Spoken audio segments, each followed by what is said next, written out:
오늘 잠깐 머리 숙여 기도하겠습니다. 하나님 아버지, 오늘도 주의 은혜에 감사하여 함께 모여 주님 앞에 예배를 드립니다.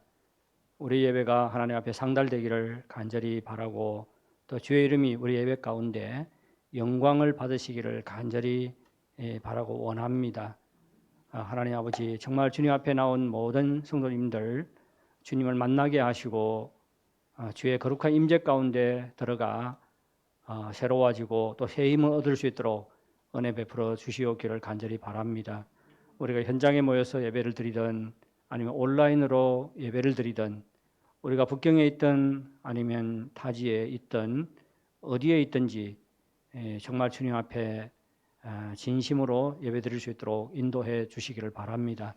그리고 늘 지금까지 우리를 지켜주시고 인도했던 것처럼 정말 우리의 삶을 지켜주시고 또 축복해 주시옵기를 간절히 바랍니다. 이 시간 또 주의 말씀을 들을 때 성령께서 우리 각자를 인도하여 주시옵소서. 예수님의 이름으로 기도하옵나이다. 아멘.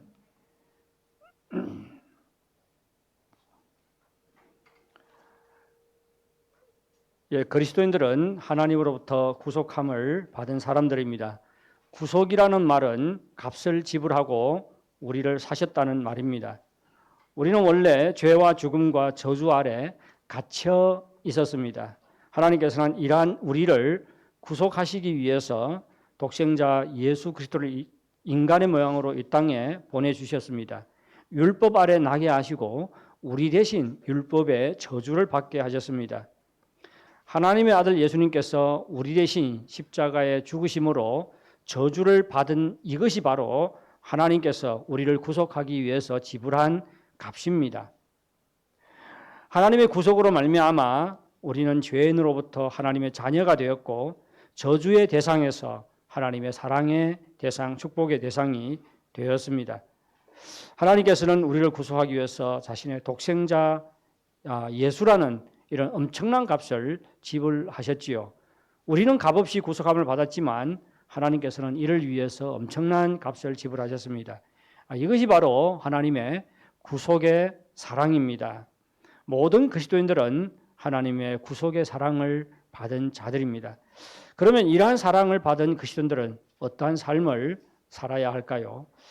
우리는 오늘 본문에 나오는 아무개라는 사람과 그리고 보아스라는 사람의 대조를 통해서 우리 그리스도인들이 이 땅에서 어떤 삶을 살아야 하는지 한번 생각해 보도록 하겠습니다. 룻기 3장에서 룻은 시어머니 나오미의 지침을 따라서 저녁에 타작마당에 나가지요. 그리고 보아스에게 청혼을 합니다. 당신은 기업 물을 자이니 이제 기업 물을 자의 일을 행하시고 여호와의 날개로 나를 덮듯이 당신의 옷자락으로 나를 덮으십시오. 고엘이라고 불리는 구원자의 일을 하십시오. 이렇게 보아스에게 요구를 했습니다. 보아스는 룻의 요청을 받아들입니다. 그리고 룻을 축복하고 룻의 청혼을 받아들이지요. 그리고는 룻에게 이러한 보증을 합니다. 두려워하지 말라. 내가 내 말대로 너에게 모두 행하겠다. 보아스는 룻에게 약속한 것을 실행하기 위해서 성문 앞으로 나아갑니다. 성문은 사람들의 왕래가 가장 많은 곳입니다. 그래서 물건을 사고 파는 일이나 그리고 공중 집회가 성문 앞에서 이루어졌습니다. 뿐만 아니라 성문은 재판과 같은 공적이고 법적인 결정이 이루어지는 장소이기도 합니다. 보아스는 나오미의 기업을 무르고 룻과 결혼하는 일을 공적이고도 합법적인 절차를 통해서 성취하기 위해서 구체적인 작업을 시작한 것이지요. 그런데 문제가 하나 있습니다. 기업 물을 자의 순위에서 보아스보다 우선권을 갖고 있는 사람이 한 사람 있었지요. 그 문제를 해결해야만 룻과 결혼할 수가 있습니다. 그래서 보아스는 성문에 나와서 자기보다 우선권을 가진 그 사람이 성문을 지나가기를 기다리고 있었습니다.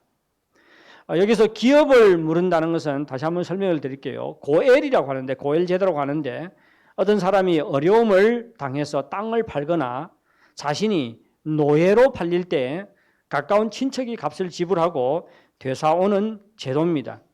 공경에 빠진 사람을 도와서 정상적인 삶을 살아갈 수 있도록 돕는 제도지요. 이것을 고엘이라고 합니다. 마침 그 기업 물을 자가 지나가는 것을 보아스가 보았어요. 그래서 그 사람을 불러서 10명의 장로를 증인으로 세우고 그 사람에게 묻지요. 당신 나오미와 룻을 위해서 기업 물을 책임을 질 것입니까? 묻습니다. 그랬더니 그 사람 머릿속으로 계산기를 두드리지요. 얼마나 좋은 일입니까? 나오미와 룻이 다 자식이 없잖아요. 그러면 그 땅을 사올 경우에 나오미와 룻이 세상을 떠면 그 땅이 누구의 땅이 돼요? 완전히 자신의 가족의 땅이 되잖아요. 그래서 굉장히 덕이 되는 장사잖아요. 그래서 자기가 기업물을 책임을 지겠다고 이야기를 합니다. 그런데 우리가 오늘 본문을 보면 헷갈리는 부분이 있어요. 그 땅을 누구한테 산다고 합니까? 나오미에게서 산다고 이야기를 하지요. 그런데 그 땅이 지금 나오미의 손에 있는지 아니면 나오미와 엘리멜렉 가족이 모압으로 이사를 갈 때에 그 땅을 팔고 갔는지 분명치가 않습니다. 팔고 갔든지 지금 나오미의 손안에 있든지 어쨌든 그 땅을 다른 사람에게서 사든 나오미에게서 사든 그 땅을 사는 것이지요. 그래서 그 10명의 장로를 증인으로 세우고 그 기업 물을 자에게 묻습니다. 그랬더니 그 기업 물을 자가 자기가 사겠다고 대답을 합니다. 그래서 내가 물으리라 그렇게 이야기를 하고 있죠. 보아스는 그에게 나오미를 위해서 그 땅을 되사올 경우에 어떠한 책임을 부가로 더 져야 되는지에 대해서 말했습니다. 좋다.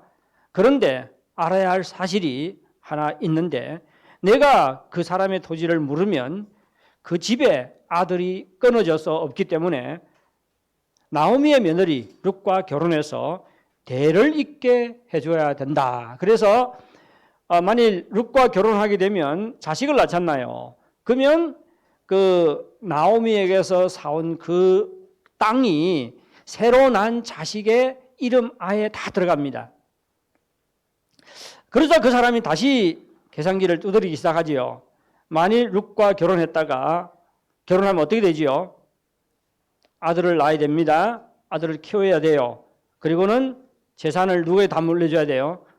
그 아들에게 다 물려줘야 하지요. 그리고 룻과 나오미까지 책임져야 합니다. 이렇게 생각해 보니까 자신에게 덕이 될 것이 없다고 판단을 했습니다. 좀 이해가 좀 잘 안 가지요. 여러분들은 잘 이해가 가는 것 같은데 저는 처음에 잘 이해가 안 가더라고. 이게 좋은 일이 아닌가. 이렇게 착한 여인과 결혼도 하고 애도 하나 더 낳고 재산도 생기고 좋은 것 같지 않습니까? 그런데 자기에게는 덕이 될 게 하나도 없지요. 보세요. 결혼해야 되지. 또 누구까지 달렸습니까? 시어머니까지 달렸잖아요. 그리고 이방 과부예요. 시어머니까지 달렸어요. 아기를 낳아야 됩니다. 또 키워줘야 돼요. 그리고는 재산을 또 다 물려줘야 되지요. 이거 그 부담이 적지 않지요. 부담이 적지 않습니다. 여러분 한번 생각해요. 지금二胎, 3胎, 다방가야도 안 낳잖아요. 아들 하나 더 있으면 얼마나 좋아요. 그래도 안 낳지요. 예. 힘들잖아요. 그렇죠. 예. 자식 하나 키우면 돈 벌어서 한 해 잘 해줄 수 있는데 둘 있으면 나눠서 해줘야 되잖아요. 고부로 들어가잖아요. 그렇게 생각하면 부담이 돼서 사람들 잘 안 낳습니다. 저는 그러면 생각하면 좀 이해가 가요. 어쨌든 이 사람은 자신에게 덕이 되지 않는다고 판단을 해서 거절을 합니다. 나는 내 기업에 손해가 있을까 하여 나를 위하여 물으지 못하겠노니 내가 물을 것을 당신이 물으라. 나는 물으지 못하겠노라. 이 사람은 어떻게 판단합니까? 내 기업에 손해가 있을까요? 내 재산에 손해가 된다 그런 말입니다. 경제적으로 볼 때 수지가 맞지 않다는 말입니다. 그 사람이 기업 무르기를 포기하자 보아스는 증인들 앞에서 자신이 나오미의 남편 엘리멜렉의 기업을 물을 뿐만 아니라 모압 여인 룻과 결혼해서 죽은 자의 이름이 끊어지지 않게 하겠다고 선포를 했습니다. 그러면 아무개라는 사람과 보아스는 어떠한 차이가 있을까요? 나오미와 룻을 위해서 기업을 물을 책임을 져야 하는 우선권이 이 아무개라는 사람에게 있지요. 그런데 그가 기업 무르기를 포기한 이유가 무엇이지요? 우리는 그가 한 말에서 그가 어떤 사람인지 알 수가 있습니다. 내 기업에 손해가 있을까 하여 나를 위하여 무르지 못하겠노라. 사실 기업 무르는 것은 누구를 위해서 기업 무르는 거예요? 공경에 빠진 사람을 정상적인 삶을 살도록 회복시켜주기 위해서 기업 무르는 거잖아요. 자기 자신을 위해서 기업 무르는 것이 아닙니다. 근데 이 사람은 나 자신을 위해서 못 무르겠다. 내 자신에게 손해되는 거다. 기업 무르는 것은 손해보는 것입니다. 손해볼 각오를 하지 않으면 기업 무를 수가 없어요. 그런데 이 아무개라는 사람은 기업 무르기를 거절합니다. 왜? 자신에게 경제적으로 이익이 되는 것이 아니라 손해가 된다고 생각했기 때문입니다. 사실 기업 무르기 이런 제도를 하나님께서 만드신 것은 돈이 있는 사람들, 좀 잘 사는 사람들이, 친척들이 그 어려움에 빠진 친척들이 정상적인 삶을 살 수 있도록 도와주라고, 긍휼을 베풀라고 이런 제도를 만든 거잖아요. 근데 이 사람은 뭐만 생각하고 있어요? 내 자신에게 손해가 된다는 것입니다. 손해보고 도와주라고 이런 제도를 만든 건데 이 사람은 자기 손해만 생각을 해요. 전혀 어려움 가운데 빠진 친척을 생각하지를 않습니다. 그래서 자기 자신을 위해서는 기업을 무르지 못하겠다고 말했습니다. 어려움에 빠진 사람을 생각하는 마음이 조금도 없었습니다. 철저히 자기 중심적이지요. 아무개라는 사람은 자신의 처신과 행동을 결정하는 최우선의 기준이 무엇이었어요? 자기 중심성, 자기 이익이었습니다. 이것이 바로 그가 일상을 살아가는 삶의 모습이었습니다. 내한테 유익하면 하고 내한테 조금이라도 불이익하면 이익이 되지 않으면 하지 않겠다는 것이지요. 이것이 이 사람의 행동과 삶의 기준이었습니다. 그러면 보아스는 어떻게 다릅니까? 보아스는 기업을 물으면 자신에게 손해가 된다는 일을 몰랐을까요? 여전히 알았겠지요. 바보가 아는 이상 어떻게 모르겠습니까? 사실 모세율법에 의하면 기업 무르기 제도와 고엘 제도라고 합니다. 기업 무르기 제도와 그리고 수혼법이 있지요. 수혼법. 형제가 죽으면 동생이 어떻게 해요? 형수와 결혼해서 아이를 낳고 그 아이를 형의 이름 밑에 두어야 합니다. 형의 자식으로 줘야 돼요. 예, 이런 것을 수혼법이라고 합니다. 형사수혼. 그러니까 형이 죽으면 형수와 결혼한다. 그래, 중말로는 형스, 형제가 죽으면 취과嫂, 과부가 된 그 형수를 아내로 맞이한다. 그런 뜻입니다. 예, 이게 모세율법을 보면 기업 무르기 제도가 있는가 하면 또 수혼법이 있습니다. 보세요. 근데 기업 무르기 제도와 유대 수혼법은 하나로 통합되지 않고 별개의 제도입니다. 즉 다시 기업을 무르는 자가 꼭 과부가 된 형제 아내를 취할 필요가 없다는 것입니다. 없다는 것이에요. 그런데 이 기업 무르기 제도든 아니면 수혼법이든 그 정신은 똑같지요. 왜 과부가 된 그 형수와 결혼을 해가지고 자식을 낳아줍니까? 과부가 되면 여인이 그때 당시에 살 수가 없었어요. 그러니까 남편이 죽으면 과부는 아주 큰 삶의 곤경에 빠지는 거지요. 즉 다시 말해서 역시 삶의 곤경에 빠진 여인에게 긍휼과 자비를 베풀고 그 연유로 하면 정상적인 삶을 살아갈 수 있도록 하는 것이 바로 수원법이 목적하는 바지요. 수원법의 취지입니다. 예, 그런데 이 기업 무르기 제도와 유대 수원법은 별개의 제도였습니다. 기업을 무르는 자가 꼭 과부가 된 형제 아내를 취할 필요가 없었어요. 그런데 지금 보아스는 그 기업 물을 자에게 무엇을 요구를 하고 있어요? 당신이 기업을 물을 경우에 룻과 결혼해서 룻에게 가정을 만들어줘야 된다. 이렇게 요구를 합니다. 왜 이런 요구를 했을까요? 보십시오. 나오미에게 땅을 사옵니다. 그러면 나오미와 룻은 붕 뜨지요. 살 수가 없어요. 그러면 이게 뭐 기업 물은다고 해서 무슨 의미가 있습니까? 아무런 의미가 없어요. 그래서 정말로 기업 무르기가 목적하는 긍휼과 자비를 베푸는 이런 정신을 완성하기 위해서는 룻과 결혼을 해서 자식을 낳아주어야 합니다. 이때 기업 무르기의 정신이 완전히 어떻게 돼요? 실현이 되는 거예요. 그래서 그 사람에게 이것까지 요구를 하고 있는 것이지요. 보아스는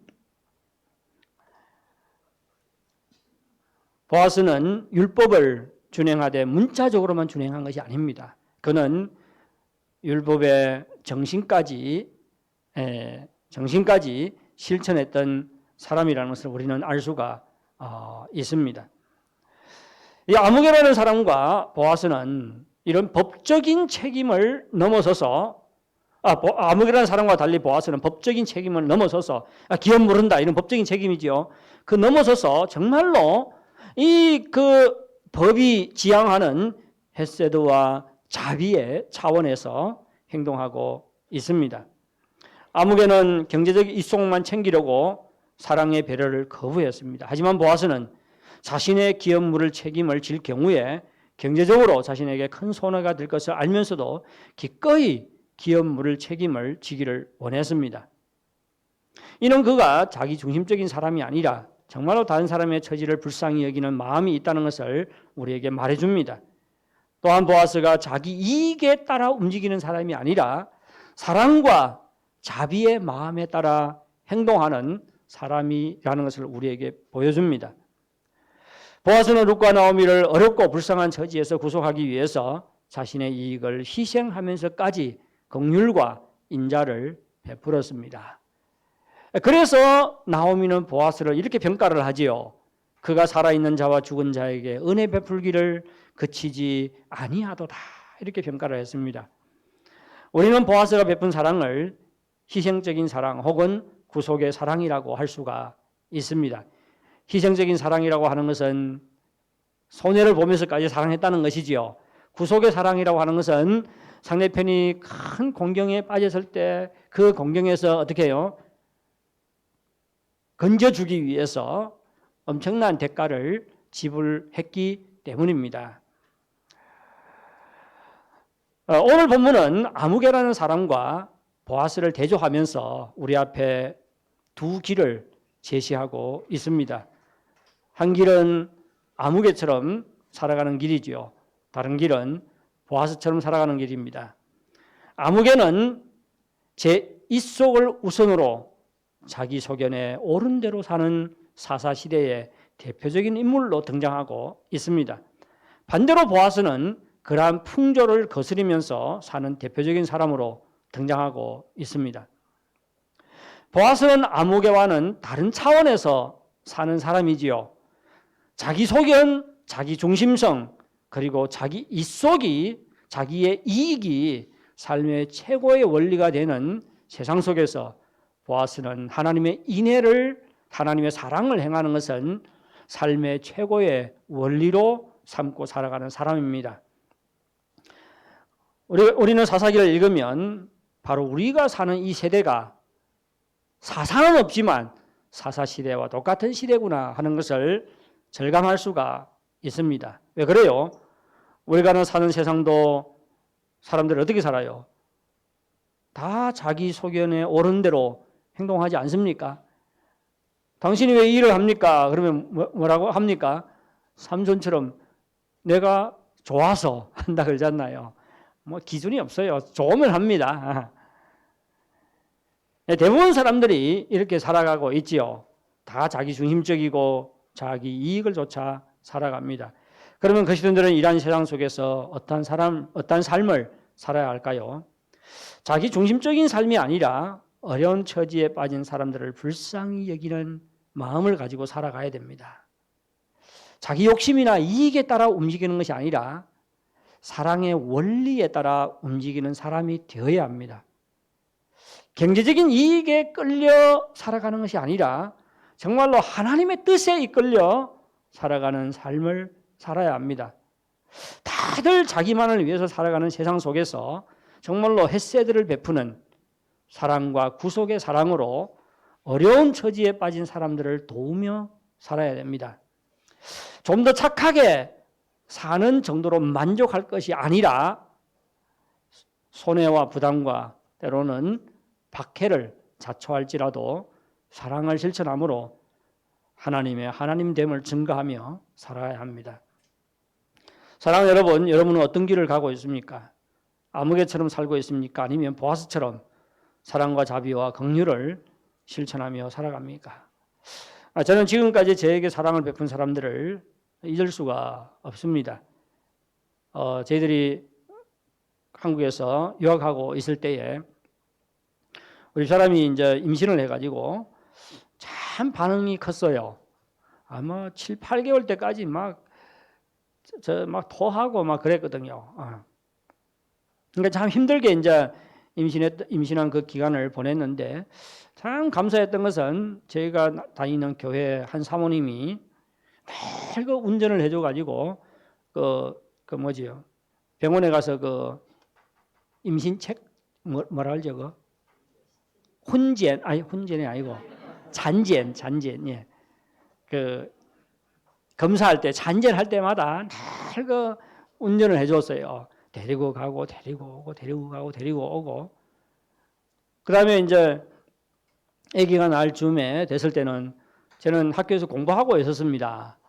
헬라 공부를 하고 있었는데 그 겨울에 겨울 방학에 석주 동안 하루에 한 6, 7시간, 8시간씩 공부를 했어요. 이게 단시간 내에 헬라 공부를 다 떼가지고 성경을 헬라어로 읽게 만드니까 정신없이 공부를 했습니다. 그리고는 집에까지 그때는 이제 우리 집이 서울에 있었고 나는 수원에서 공부했거든요. 꽤 거리가 가면 한 2시간 넘게 갔어요. 그때 당시에는. 그러니까 이제 학교에서 먹고 자고 하면서 공부를 했지요. 우리 사람은 집에 있고 서울에 있고. 그러니까 은근히 좀 걱정이 되지 않나요? 언제 그 소식이 올지 모르잖아요. 자, 그럼에도 불구하고 마음 놓고 공부할 수 있었던 것은 그 사모님이 계셨기 때문입니다. 언제든지 반응이 오면 그 사람에게 전화를 하면 사모님이 운전을 해서 해줬기 때문에 참 마음 놓고 공부를 할 수가 있었습니다. 저는 우리 교회에 하나님께서 가난한 자들을 보내주면요, 우리가 도와라고 보내주신 것으로 알고 그렇게 생각을 합니다. 그리고 교회에서 그런 사람들을 돕기 위해서 우리가 최선을 다하고 있지요. 우리 교회에서 장애인 여러 명을 지금 돌보고 있잖아요. 예, 우리가 10만, 춘만, 가정만, 우리 조선의 예배니까 그 사람들 듣지 않으니까 말할 수가 있겠네요. 예, 10만, 춘만 벌써 몇 년을 도왔는지 모르겠네요. 우리 교회가 2005년도, 한 2006년도부터 돕기 시작한 걸로 제가 알고 있는데, 지금까지 그 가정을 지금 돕고 있고요, 꾸준히. 그리고 이제 몇 년 전부터 또 왕루이 가정, 또 똑같은 장애인 가정이요. 2사람이나 장애인이죠. 그 가정도 돕고 있고, 그 가정은 집세를 우리가 다 대줍니다. 북경에 있는 집세. 그리고 또 우리 그 정딩에 있는 또 자이노 그 형제 또 우리가 매달 또 돕고 있고, 이렇게 장애인 가정 돌보는 것, 그리고 또 한어부에 또 어려운 가정이 있어요. 손자 귀 수술하는데 그 돈이 없어가지고 우리 교회에서 그때 수술비 이렇게 거의 우리 교회에서 지불을 이렇게 했습니다. 이렇게 어려운 사람들을 오면 하나님께서 도와라고 보내주셨거나 그렇게 생각을 합니다. 이외에도 그 어려운 목회자 가정을 저희들이 또 돕고 있지요. 우리가 안도에 있는 목회자 가정을 이렇게 돕고 있는데 참 원래 우리 교회에 계시던 윤권사님이 가보고는 저한테 전화 와가지고 우리 교회에서 좀 도왔으면 좋겠다 해가지고 작년 7월 달에 고향 갈 때 한번 안도에 들렸거든요. 들어가니까 참 의기 막히더라고요. 세 가족이 사는데 수입이 800원밖에 없습니다.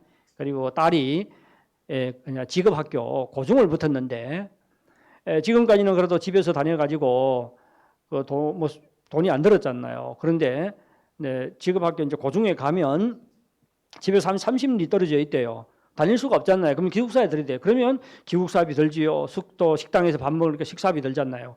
그 비용이 그때 당시에 1,000원 든다고 해가지고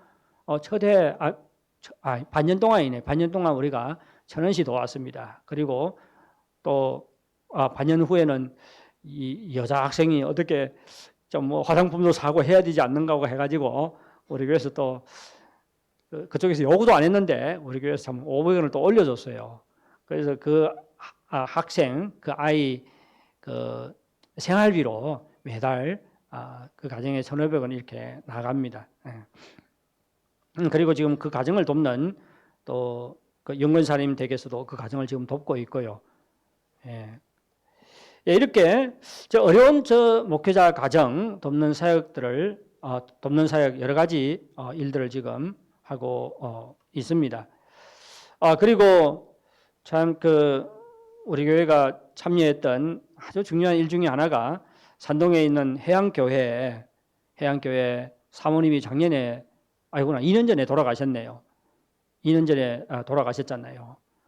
그리고는 목사님은 사모님보다 1년 빨리 돌아갔습니다. 그러니까 사모님이 돌아가고 나니까 고1에 다니는 아들 그리고 중2입니까? 아들 덜러덩 둘 남겨놓고 부모님이 다 세상을 뜬 거예요. 그때 북경에 있는 목회자들이 좀 뭔가 하자고 해가지고 이렇게 청도에 있는 목회자들하고 이렇게 만났어요. 우리가 좀 이런 가정을 좀 도와야 되지 않는가고.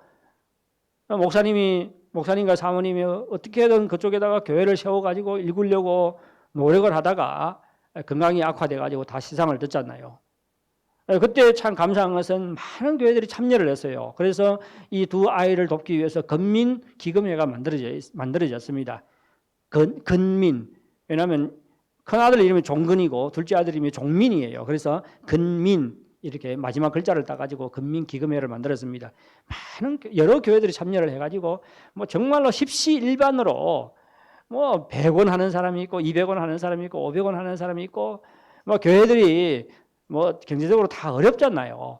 그러니까 교회들도 다 200원, 300원 거의 그렇게 했어요. 많이 하는 곳이 한 500원 그렇게 1,000원 이렇게 하고 그랬는데 우리 교회에서 저도 참여하자고 하니까 한 달에 3만 원 넘게 나와요. 그때. 그래서 첫 석 달은 매달 3만 원 넘게 보냈습니다. 우리 교회가 한 것이 다른 모든 교회가 한 돈보다 더 많아요, 헌금이. 그래서 이제 첫 석 달은 매달 한 3만 5천 원씩 이렇게 보냈어요. 그 다음에 그쪽에서 우리가 이제 된다고, 이렇게 안 해도 된다고 해가지고, 우리가 이제 거기에 손을 떼고 해양교회를 돕는 일을 시작을 했습니다. 그래서 우리 교회에서 사모님이 가면서 집装修 한다고 빚이 한 7만 원 정도 빚이 져 있었어요. 그 교회가. 그래서 그 빚을 또 우리 교회에서 다 갚아줬습니다. 갚아주고. 그리고 매달 지금 또 그 새로운 사역자 가고 또 그 사역자를 후원하는 일을 우리 교회가 지금 하고 있습니다. 이런 어떻게 보면 구제 사역을 좀 많이 하니까네, 죄를 아는 목회자들은 우리 교회가 부자 교회인가 해요. 근데 우리 지금 왕징에서 이 좋은 장소에서 예배를 드리잖아요. 근데 한번 생각해 보십시오. 우리가 이쪽으로 오기 전에 어디서 예배를 드렸어요? 지하 2층에서 예배를 드렸죠. 지하 3층에서 주일학교를 했어요. 뭐 중간촌에는 뭐 좋은 장소가 없어서 우리가 지하 2층, 지하 3층을 썼습니까? 왜 그렇습니까? 렌트비를 전략하려고 그랬잖아요. 렌트비를 어떻게든지 전략해가지고 정말로 그 성도들이 힘들게 어렵게 한 헌금을 하나님이 기뻐하는 일에 사용하기 위해서 그렇게 한 것이 아닙니까? 다른 교회를 가보면요, 우리 교회도 조금 훨씬 좋습니다. 근데 우리 교회가 제가 이 몇 번 이렇게 하다 보니까 우리 교회가 이런 그 구제, 그 바깥에 돕는 사역이요, 제일 많이 해요. 제일 많이 해요. 은혜지요. 은혜입니다. 부자이기 때문에 한 것이 아니고 살림이 넉넉해서 도운 게 아니라 사랑을 실천하는 것이 성도의 삶이기 때문입니다. 사랑을 실천하는 것이 교회의 사명이기 때문입니다. 그래서 어쨌든지 아끼고 절약해서 더 어려운 사람을 돕는 것입니다. 우리가 사랑을 실천하며 살아야 하는 것은 사랑이 예수님의 명령이기 때문입니다. 예수님께서는 우리를 죄에서 구속하기 위해 자신의 생명을 구속물로 내어 주셨습니다. 예수님께서 이렇게 말씀하셨어요. 인자에 온 것은 섬김을 받으려 함이 아니라 오히려 섬기려 하고 자기 목숨을 많은 사람의 대속물로 주려 함이라. 예, 대속물로 준다는 것은 우리를 구속하기 위해서 지불한 값을 말합니다. 자신의 몸으로 우리를 구속하기 위한 값을 지불하셨다는 말이지요. 이런 차원에서 볼 때 예수님은 우리의 참된 고엘이지요. 고엘. 기업을 물을 자입니다. 우리를 위해서 기업을 물러준 분이 예수님이지요.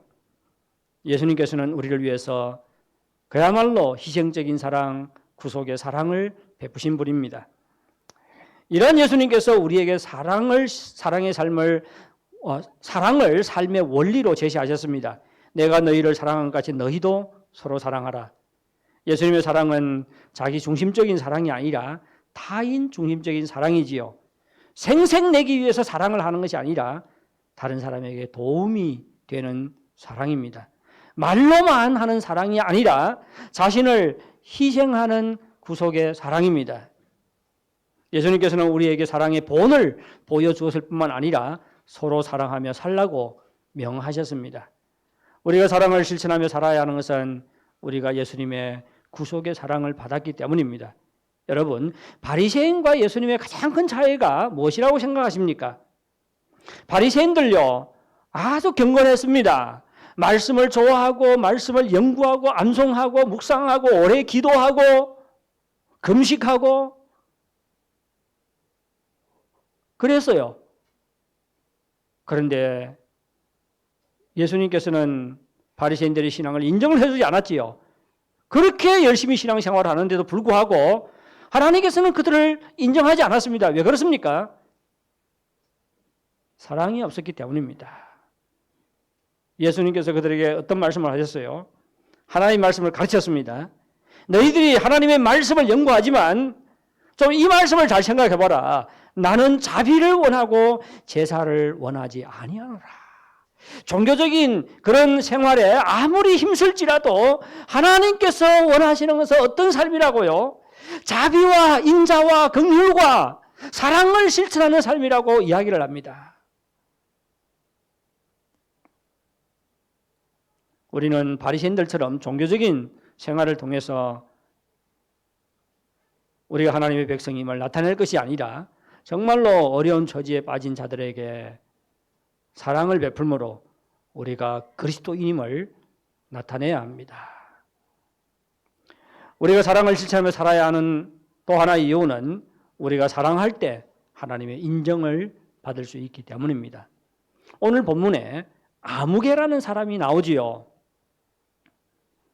아무개가 이 사람의 이름입니까? 보아스가 뭐라 그래요? 아무개여 이쪽으로 오라 그러잖아요. 정말로 보아스가 그를 부를 때 아무개여 이쪽으로 오십시오. 그렇게 말했을까요? 이름을 불렀겠지요. 그렇지 않습니까? 이름을 불렀습니다. 그런데 룻기의 저자는 참 재밌어요.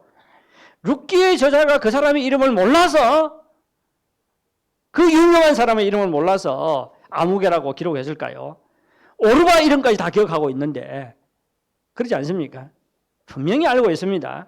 그럼에도 불구하고 룻기의 저자는 보아스가 그 사람을 부른 이름조차 기록하지 않고 그냥 아무개라고 칭호를 바꿔버렸습니다.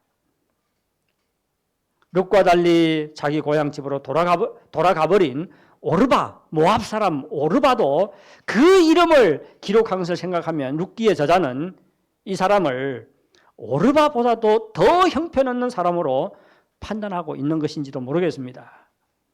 룻기의 저자는 의도적으로 그를 아무개라고 부르면서 이 사람을 별것 아닌 존재로 무시하고 있습니다. 아시겠습니까? 그러나 실제로 이 아무개라는 사람은 보통 사람이 아닙니다. 왜 그래요? 그는 다른 사람을 위해서 기업을 물을 만큼 재력가입니다. 돈이 있는 사람이었어요. 그렇죠? 그리고 그 사회가 다 아는 사람이었습니다. 그는 재력도 있고 명망도 있고 신분과 위치도 있는 사람이었습니다. 상류 사회의 사람이었어요. 그때 당시에 다른 사람들이 부러워하는 사람이었습니다. 그런데 룻기의 저자는 그를 완전히 무시를 하고 있지요. 그의 이름조차 기억하는 것을 원치를 않아서 아무개라고 칭하고 있습니다.